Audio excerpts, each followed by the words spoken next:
화가 나면요.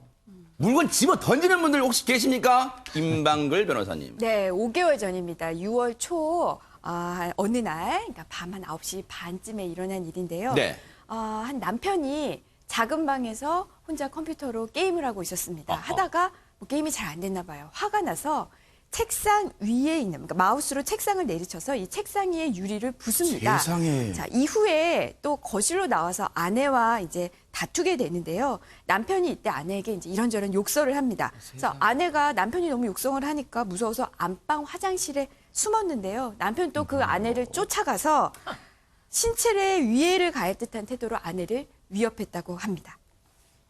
제가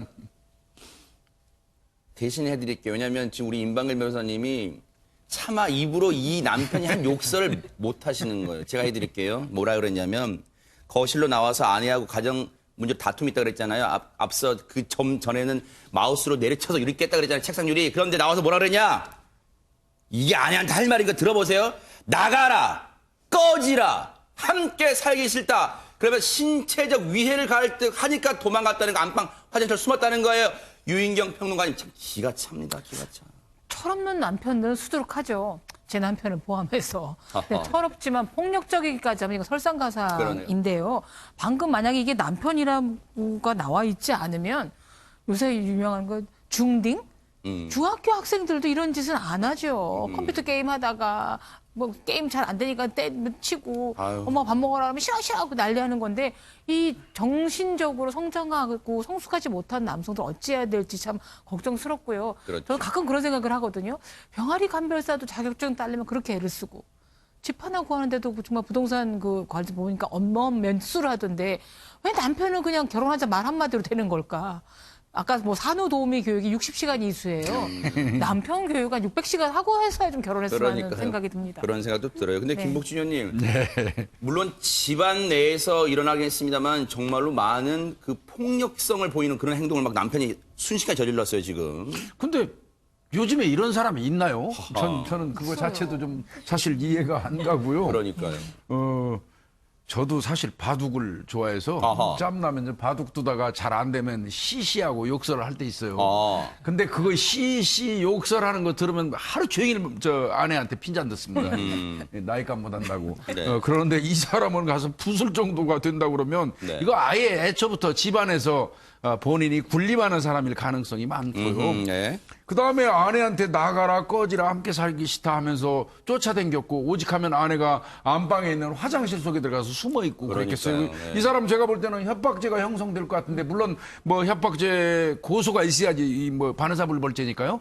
그런데 아내가 막 무서워서 그것도 처벌 요구도 못할 것 같은 그런 상황인데 네. 제가 생각할 때는 이 아내 되시는 분 이 남자하고 지속적으로 살아야 되는지 신중하게 검토하는 기회가 필요할 것 같습니다. 네. 이 남편은요, 결국 이 일로 아내가 얼마나 위협감을 느꼈으면 결국 이게 재판까지 가게 됐다는 거예요. 그런데 강문혁 변호사님, 이게 집안, 언뜻 그런 궁금증은 듭니다. 집안 내 부부간의 일인데 이게 재판까지 간다? 실제로 법원은 어떤 판결을 내렸습니까? 예, 처음 이 사건 언뜻 들었을 때 네. 자기 물건을 그러니까요, 깨뜨리는 네. 죄가 성립하나 의문을 가지실 수 있습니다. 네. 근데 이 사건의 쟁점이 됐던 것은 바로 민법상 부부의 경우에는 네. 부부가 같이 결혼을 하면서 네. 같이 살림살이를 이용하지 않습니까?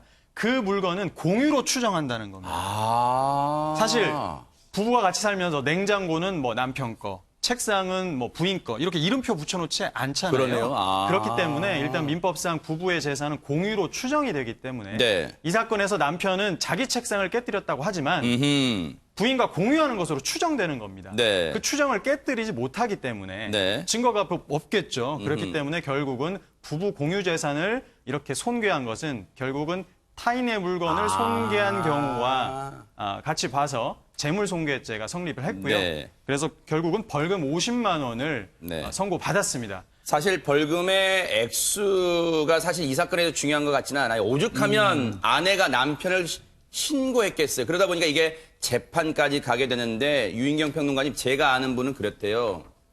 남편이 운전하는 차는 안 탄대요. 이유를 물어봤어요. 그런데 왜 그런가 했더니 오히려 남편이 운전하는 차를 타느니 택시 싫다는데요. 왜요? 물어봤더니 뭐라는 줄 아세요? 남편이 운전대만 잡으면 욕을 한답니다. 그 소리가 듣기 싫다는 거예요. 그런 남편들이 왕왕 있나 봅니다. 김복준 의원님께서도 산전수전 다 겪으셨는데도 요즘에 이런 남자가 있어요. 그러니까요, 네. 너무 많습니다. 젊은 청년들도 그렇고 나중에 그래요? 못 고치는 경우 되게 많은데 아하. 사실은 이 뭐 컴퓨터 게임을 하던 중 이렇게 우습게 볼 일이 아니고요. 이런 데 한번 또 빠져들면 나중에 아이가 생겨도 애 안 돌봐서 굶어 죽인 혹은 학대한 뭐 철없는 아빠 얘기도 있었죠. 많이 있고요. 네. 제일 무서운 건 사실은 저는 뭐 고통보다는 공포라고 생각하는데 그러네, 맞아요. 이 아내는 뭐 트라우마 정도가 아니라 남편이 욱 하는 소리만 해도 할 것 같아서 네.